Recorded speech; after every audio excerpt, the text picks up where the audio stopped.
सुना येती घरा या मालिकेच्या आजच्या भागामध्ये इथे आता पद्मा अन्विताला समजावत असते. ती म्हणत असते की अन्विता, अगं उमानंतर मी जर कुणावरती जास्त जीव लावला असेल तर तू ती आहेस बाळा. हां, मी तुझी आई नाही आहे, मी तुझी आत्या आहे, पण आईसारखाच मी तुला जीव लावलेला आहे. तुझं नावसुद्धा अन्विता मीच ठेवलं आहे गं. अन्विता म्हणजे काय, मनाशी जोडली गेलेली. आणि तू माझ्या मनाशीच नाही तर तू माझ्या आयुष्याशी जोडली गेलेली आहेस.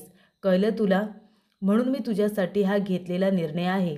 म्हणजे याआधी मी उमावरती जीव लावला, पण तिने काय केलं, माझा विश्वासघात केला. त्या शिवनाथबरोबर लग्न करून निघून गेली ती. तुझ्याकडून असं काही घडायला नको म्हणून मी तुझं लग्न लावून देते. तेव्हा ती म्हणते, अगं पण का, माझ्यावरती तुझं एवढं प्रेम आहे, मग का तू मला विश्वासात न घेता माझं लग्न लावून देतेस, ते सुद्धा अचानकपणे. ती म्हणते, अगं काय झालं मग, आज ना उद्या तुला लग्न करायचंच आहे ना, मग आता केलंस तर काय बिघडलं. हे बघ अन्विता, गोष्टी आहे ना वेळच्या वेळी घडलेल्या चांगल्या असतात. तुझ्यासाठी चांगलं स्थळ बघितलंय. अगं आपल्याकडून कधी कधी चुका होतात, न कळतपणे होतात. आपल्या आयुष्यामध्ये कोणीतरी येतं, आपल्याशी गोड गोड बोलतं आणि आपण सुद्धा त्या प्रवाहामध्ये आता वावत जातो. तुझ्याकडून तशी गोष्ट घडायला नको. जे उमाबरोबर घडलं ते तुझ्याबरोबर घडायला नको. तिला बघ, 25 वर्ष झाली, पण शेवटीला माहेर तुटलेलं आहे ना, ती माहेरी येऊ शकत नाही. तू आनंदाने माहेरी यावं राहावं अशी माझी इच्छा आहे आणि म्हणून मी तुझ्यासाठी हे स्थळ बघितलंय. अगं आत्या, मी तुझी, माझ्यावरती विश्वास ठेव. आयुष्यभर सुखात राहशील असं स्थळ तुझ्यासाठी बघितलेलं आहे. तेव्हा उद्या ते लोक आल्यानंतर आनंदाने समोर उभं राहायचं, नाही म्हणायचं नाही. कळलं तुला? कळलं का की ध्यानात आणून देऊ? तेव्हा ती म्हणते, कळलं. तर अशा रीतीने इथे आता पद्माचं उमावरती सुद्धा खूप प्रेम होतं आणि अन्विता सुद्धा तिच्या खूपच जास्त जवळची आहे. आणि म्हणूनच तिला असं वाटतं की अन्विताचं लग्न वेळेत व्हावं. जे उमाने केलं शिवनाथबरोबर लग्न करून, तसं अन्विताकडून काही घडायला नको अशी तिची इच्छा असते. कारण तिला संशय असतो की जर अन्विताचं एखाद्या मुलावरती प्रेम असेल तर ती सुद्धा उमासारखी चूक करू शकते आणि तिच्या हातून कुठलीही चूक होऊ नये असं तिला वाटतं. त्यानंतर इथे पिहू शांतपणे झोपलेली असते. तेव्हा रूममध्ये आलेला असतो श्री. श्री येतो, तिच्याकडे प्रेमाने बघत असतो. तेव्हा पिहू म्हणत असते, श्री आलात तुम्ही, कशाला इथे आलात, जा बरं इथून तुम्ही जा. तेव्हा तो म्हणतो, असं काय करतेस पिहू, तू माझी बायको आहेस ना, मी इथे नाही येणार तर कुठे जाणार आहे. आणि तो तिला आता मिठी मारायला जात असतो. पण ते त्याचं स्वप्न असतं, कारण स्वप्नामध्ये तो राघवला मिठी मारत असतो आणि राघवला जाग येते. राघव इथे आता त्याला धक्का देतो आणि खाली पडतो. त्याला आपल्या बाजूला झोपू देत नाही, त्याला धक्का मारून आता बाजूला करतो. आणि तेव्हा प्रेक्षकांनो, इथे आता श्री जाऊन खाली पडतो. तेव्हा मामा जागे होतात आणि म्हणतात, काय रे काय झालं. तेव्हा इथे राघव म्हणत असतो, काय रे श्री, पिऊच्या लाडक्या, तुला एवढं सगळं करायचं होतं तर मग माझ्या बाजूला येऊन का झोपलास, का तू तुझ्या पिहूबरोबर तुमच्या रूममध्ये झोपला नाहीस. तेव्हा इथे मामा म्हणतात, काय रे श्री, काय भांडण वगैरे केलंस की काय पिहूबरोबर. तेव्हा तो म्हणतो, ए मामा, नाही नाही नाही, भांडण वगैरे आमचं काही झालेलं नाही आहे. तो म्हणतो, मग इथे राघवच्या रूममध्ये का आलास. तेव्हा तो म्हणतो की पिहूला ताप आलाय ना, तिला ताप आलाय आणि व्हायरल ताप असल्यामुळे ती मला म्हणाली की तू इथे माझ्या शेजारी झोपू नको, नाहीतर तुला पण ताप येईल, म्हणून तिने मला या रूममध्ये पाठवलं. तेव्हा मामा म्हणतात, हो का, म्हणजे आम्हाला ताप आला तरी चालेल का. तेव्हा तेव्हा राघव म्हणतो, बरोबर मामा, बरोबर आहे. आता बघ, मला ताप येईल आणि मग मामाला पण ताप येईल, कारण तू पिहूच्या शेजारी झोपलास, त्यानंतर माझ्या शेजारी, आणि मग मी मामाच्या शेजारी झोपलो की त्याला पण ताप येणार. तेव्हा बंटी मामा म्हणतात, अगदी बरोबर. तेव्हा इथे श्री म्हणतो, असं काही नाही आहे, तुम्ही काय बोलताय, मला ताप आलेला नाही आहे, कारण मी तिच्या शेजारी झोपलोच नाही ना. जसं तिला ताप आल्यासारखं वाटलं, ती मला म्हणाली की श्री, रूममधून बाहेर जा म्हणून, इथे झोपू नको. तेव्हा मामा म्हणतात, अरे मग तू एक काम करायचं, खाली झोपायचं, तिला बेडवरती झोपायला सांगायचं. तेव्हा श्री म्हणतो, नाही, तिला ते चांगलं वाटणार नाही ना. तेव्हा मग मामा म्हणतात, मग तू एक काम करायचं, तू बेडवरती झोपायचं, तिला खाली झोपायला सांगायचं. तेव्हा इथे श्री म्हणतो, मग ते मला आवडणार नाही, मला चांगलं वाटणार नाही. आणि ही गोष्ट जर इथे बाबांना कळली ना, आपल्या आप्पांना जर कळली ना, तर आप्पा काय करतील माहिती आहे? मला रात्रभर 15 दिवस बाहेर झोपवतील.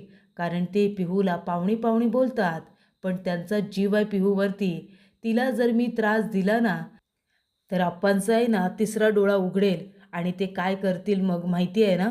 म्हणून मी म्हणतोय की तिला झोपू दे एकटीला. मी म्हणून तुमच्या रूममध्ये आलो. तेव्हा इथे राघव म्हणतो, हे झालं तुझं कारण. आता खरं खरं सांग, इथे का आलंयस ते. तेव्हा श्री म्हणतो, अरे असं काय करतोस, मी खरंच सांगतोय, तिला ताप आलाय म्हणूनच इथे आलोय. तेव्हा राघव म्हणतो, श्री मी आहे ना तुला लहानपणापासून ओळखतो, तू आहे ना खोटं बोलतोयस. तो म्हणतो, कुणाच्या लहानपणापासून. तेव्हा राघव म्हणतो, माझ्या लहानपणापासून. मी तुला चांगलं ओळखतोय. तेव्हा आता खरं खरं सांग, तू इथे का आलाय झोपायला. तेव्हा श्री म्हणतो, बरं ठीक आहे, खरं खरं सांगतो, पण तुम्ही कुणालाही सांगू नका. अरे पिहू आहे ना, तिचं म्हणणं असं आहे की जोपर्यंत आता माधवदादाची सेटिंग होत नाही किंवा त्याचं लग्न होत नाही, तोपर्यंत आपण एकत्र राहायचं नाही, असं तिचं म्हणणं आहे. कारण माधवदादाला राग आलाय ना, त्याच्या आधी मी लग्न केलं आणि पिहूला या घरामध्ये आणलं, तेव्हा त्याला राग आलाय. बघितलं ना तो कसा उदास उदास राहतो. म्हणून पिहूचं असं म्हणणं आहे की जोपर्यंत त्याचं लग्न होत नाही, तोपर्यंत आपला संसार पुढे जाणार नाही. म्हणून मी इथे आलो आहे. तेव्हा इथे राघव म्हणतो, हो का, खरंच बाबा ग्रेट आहे वहिनी. तेव्हा इथे श्री म्हणत असतोय, राघव काहीतरी करणारे म्हणजे माधवदादाची सेटिंग करणार, म्हणजे काय होईल, पिहू आणि मी आम्ही दोघेजण एकत्र येऊ, बरोबर ना. तेव्हा राघव म्हणतो, ठीक आहे करतो काहीतरी. तेव्हा मामा म्हणतात, काय रे तू काय करशील. त्या आता याची सेटिंग लावून दिलीस, तू श्री आणि पिहूचं लग्न लावून दिलंस. आता ताईने सांगितले की अन्वितासाठी काहीतरी कर म्हणून, आणि आता हा म्हणतोय की माधवसाठी काहीतरी कर. म्हणजे सगळ्यांची सेटिंग लावून घेण्याचा मक्ता काही तू एकट्याने घेतलायस. अरे बाबा कॉलेज आहे तुझा, अभ्यास करायचा आहे तुला. तेव्हा तो म्हणतोय, मामा तू मला काही बोलू नकोस. अरे मी राघव आहे राघव, मी अभ्याससुद्धा करतो आणि या सगळ्यांच्या सेटिंगसुद्धा लावून देतो. त्यानंतर प्रेक्षकांनो, इथे आता उमा तुळशीला पाणी वगैरे देते. तसंच आता पिहू येते, ती पण तुळशीला पाणी देते. तेव्हा उमा म्हणते, अगं हे काय केलंस तू पिहू. अगं तुळशीला पाणी दिलं होतं मी, पुन्हा पाणी दिलंस. एवढं पाणी जर दिलं तर तुळस मरेल ना. ती म्हणते, सासूबाई सॉरी, पण आता मला तुमच्या पावलावरती पाऊल ठेवून या घरची सून म्हणून सगळं काही करायचं आहे. तुम्ही जसं तुळशीची पूजा करता तशी मला बी करायची आहे, म्हणून मी पाणी दिलं. पण आता तुळस मरेल का. तेव्हा ती म्हणते, अगं बाई नाही मरणार लगेच. ती म्हणते, मग आता हे पाणी कसं काढायचं. ती म्हणते, पाणी मुरलं की ते आता आता पाणी कसं काय आपण काढू शकतो. पण हे बघ तुळशीला आहे ना जास्त पाणी लागत नाही, तिला थोडंच पाणी लागतं. आणि आता एवढी वर्ष पाणी मी देते की नाही, पुढे सुद्धा मीच देईन. ती म्हणते, पण सासूबाई मी पण या घरची सून आहे ना आता, मग मी पण पाणी द्यायला हवं. ती म्हणते, ठीक आहे, मग उद्यापासून तुळशीला पाणी तू दे, चालेल मला. त्यानंतर प्रेक्षकांनो, इथे आता घंगाळं भरून पाणी ठेवलेलं असतं. तेव्हा ती म्हणते, भास्कर रुद्र बघताय काय रे, आता कितीतरी वर्षानंतर या घराच्या बाहेर घंगाळं भरून पाणी ठेवलेलं आहे. कारण आता कितीतरी वर्षानंतर या घरातल्या पोरीला बघायला स्थळ येणार आहे. या घरातल्या पोरीला बघायला पोरगा येणार आहे. 25 वर्षांपूर्वी मला बी स्थळ आलं होतं, पण ते म्हणालं की या घरातल्या धाकट्या मुलीने पळून जाऊन लग्न केलंय, मग मोठी पोरगी पण तशीच असेल आणि माझ्या चारित्र्यावरती शिंतोडे उडवले. म्हणजे चूक केली धाकटीने, पण थोरलीच्या तोंडामध्ये शेण टाकण्यात आलं. आणि मग तेव्हा तिचा कसा अपमान झाला. त्या मुलाने लिहून मागितलेलं असतं की ही सुद्धा तिच्या धाकट्या बहिणीसारखी पळून जाणार नाही, अशी मला खात्री द्यायची लिहून. आणि तेव्हा पद्मा म्हणते, चल इकडे, चल चालता हो इथून, तुझी लायकी तरी आहे का माझ्यासमोर उभं राहण्याची. आणि ती त्या मुलांना घरातून हकलून देते आणि त्याचा चांगलाच अपमान करते. तेव्हा इथे पद्मा म्हणत असते, माहिती आहे का रुद्र, तुझ्या आत तू काही गप्प बसली नाही. त्या पोराला हाताला धरून या घरातून मी त्याला हकलून दिलं आणि आत्तापर्यंत माझं लग्न झालं नाही. पण मला जाऊ दे, त्या गोष्टीचं मला वाईट वाटत नाही आहे. कारण शेवटीला लहान भावंडांनी जर काही चूक केली तर भोगायला तर मोठ्या भावंडांनाच येतं ना. ते माझ्या वाट्याला आलं. पण आता माझ्या अन्वितासाठी चांगलं तालेवर स्थळ शोधलंय मी. माझ्या अन्विताचं आता लग्न होणार. तेव्हा तो म्हणत असतो भास्कर की ताई अगं काळजीच करू नको. आता इथे बघण्याचा कार्यक्रम बघ कसं दणक्यात पार पडतो ते. ती म्हणते अरे बघण्याचा कार्यक्रम दणक्यात पार पडणारच आणि त्यानंतर लग्नसुद्धा बघ कसं दणक्यात पार पाडते. सगळेजण बघतच बसले पाहिजे की या घरामध्ये शिरोळे पाटील यांच्या मुलीचं म्हणजे नातीचं लग्न कशा पद्धतीने थाटामाटात साजरं होतं ते. त्यानंतर प्रेक्षकांनो इथे आता उमाला फार वाईट वाटतं कारण प्रत्येक वेळेला पद्मा उमाला लागेल असंच बोलत असते. ते ऐकून पिहूला खूपच जास्त वाईट वाटतं.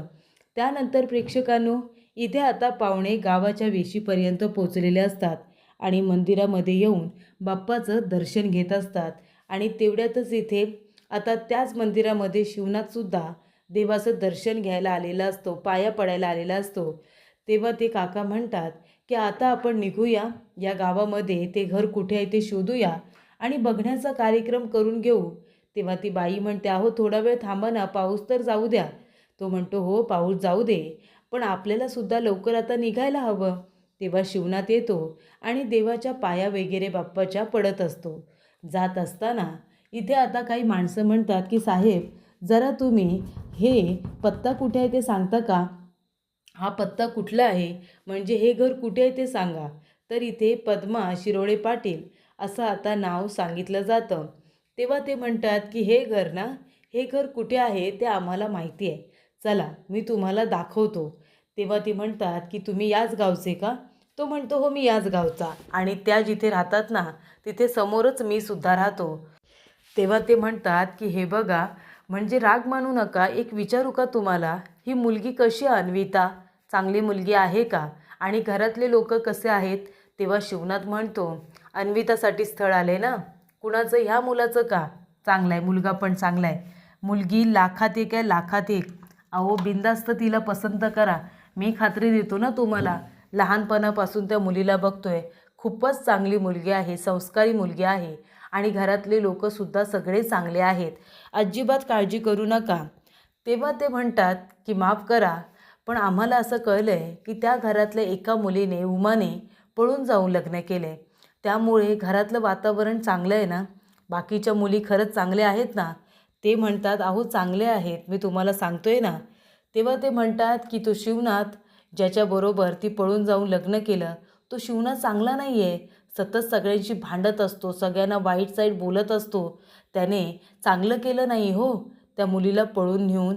तेव्हा प्रेक्षकांनो इथे आता शिवनाथ म्हणत असतो अरे तुम्ही एक बाजू ऐकली, दुसरी बाजू तुम्ही ऐकली का? दुसरीही काहीतरी बाजू असते की, नाण्याला दोन बाजू असतात, त्यांची बाजू ऐकलीत. आता शिवनाथची बाजू ऐका. ज्या मुलाने उमाबरोबर लग्न केलं ना, तो शिवनाथ दुसरा तिसरा कोणी नाही, तो मीच आहे, मीच आहे शिवनाथ. म्हणजे तुम्हाला जर वाटत असेल की त्या माणसांबद्दल मी वाईट बोलेन की काही, असं अजिबात नाही आहे.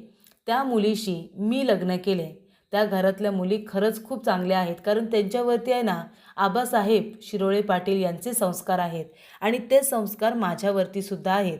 तेव्हा काळजी करू नका, मी फटफटीवरती जातो, तुम्ही गाडी घेऊन माझ्या मागोमाग या, तुम्हाला मी घरापर्यंत सोडतो. त्यांच्या घराच्या समोरच मी राहतो. तेव्हा शिवनाथ त्यांना आपल्याबरोबर घेऊन येतो. तेव्हा इकडे पद्मा म्हणते या या नमस्कार, घर शोधायला काही त्रास तर झाला नाही ना? ते म्हणतात नाही नाही अजिबात नाही, ते काय शिवनाथ साहेब आहेत ना, शिवनाथ साहेबांनी आम्हाला इथे बरोबर आणलं, त्यांनीच पत्ता दाखवला आणि घरसुद्धा दाखवलं. तेव्हा इथे पद्मा घाबरलेली असते. भास्कर म्हणतो चला चला आपण आता घरामध्ये जाऊया का चला. तेव्हा भास्कर इथे सगळ्यांना आतमध्ये घेऊन जातो. तेव्हा सगळेजण तिथून गेल्यानंतर इथे आता शिवनाथ येतो आणि पद्माकडे बघत असतो. पद्मा प्रचंड घाबरलेली असते. शिवनाथ म्हणतो काय काय झालं, चेहऱ्यावरती का असे 12 वाजलेत? नाही म्हणजे तुला जशी सवय आहे की या घरामध्ये आलेल्या पाहुण्यांना आमच्याबद्दल वाईट साईड सांगायचं, आमच्याबद्दल गैरसमज निर्माण करायचे आणि त्यांना पाठवून द्यायचं, बरोबर ना? तुला असं वाटतंय की तुझ्या बाबतीतसुद्धा मी तेच केलं की काय? पाहुण्यांना सांगितलं की काय, की या घरातली मोठी मुलगी पद्मा किती लोकांचा अपमान करते, रस्त्यावरती उभं राहून लोकांना कुठल्या कुठल्या भाषेत बोलते, त्याचबरोबर माझा कसा तू अपमान करतेस, या सगळ्या गोष्टी मी सांगितल्या की काय असं वाटते ना तुला? नाही, नको, काळजी करू नको. मी तुझ्याबद्दल काही वाईट सांगितलेलं नाही आहे. कारण कसं आहे ना, शेवटीला तू ज्या घरामध्ये उभी आहेस ना, त्या घराच्या मागे बघ जरा. नाव काय आहे? तर हे माई आणि आबांचं घर आहे. त्यांचे संस्कार माझ्यावरती सुद्धा झालेत.